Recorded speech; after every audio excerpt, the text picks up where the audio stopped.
Hello and good morning. Thanks for tuning in. This is Holly Shields live from Allkem Studios in Sydney, and you're watching the early trades. This is our market open report. Today, the S&P ASX 200 is up, gaining 0.59%. And over the last 5 days, the index has gained 1.08 and is currently 1.44% off its 52-week high. The top performing stocks in this index include Allkem, which is up 5.51%, and novonix up as well at 3.43%. Other notable gainers include Qantas Airways, Pilbara Minerals, Unity Group as well, and the top 5 laggards on the ASX include the Bank of Queensland, EML Payments, Luca Resources, Bendigo and Adelaide Bank, as well as Net Wealth Group. So that said, let's have a look at some stocks making a buzz today in the opening session of trades.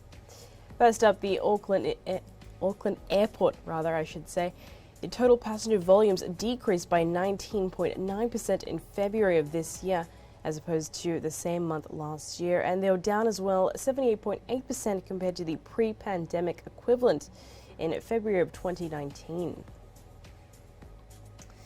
Compared to February of 2021, international passenger volumes were up 56.4%, and transit passengers were up as well at 94.6%, and domestic passengers were down by 24.8%.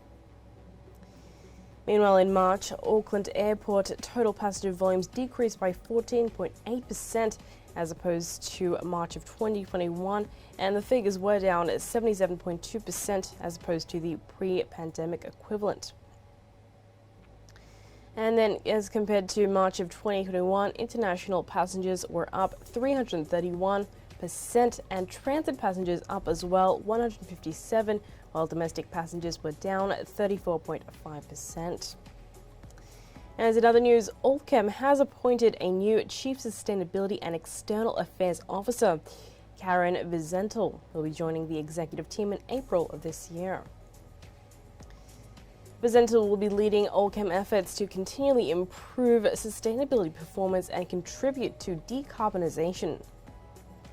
As a founding core member of the International Lithium Association, Allkem is supporting a landmark project launched in March to develop a clear understanding of key ESG issues in the lithium landscape so that they can be addressed on a global level.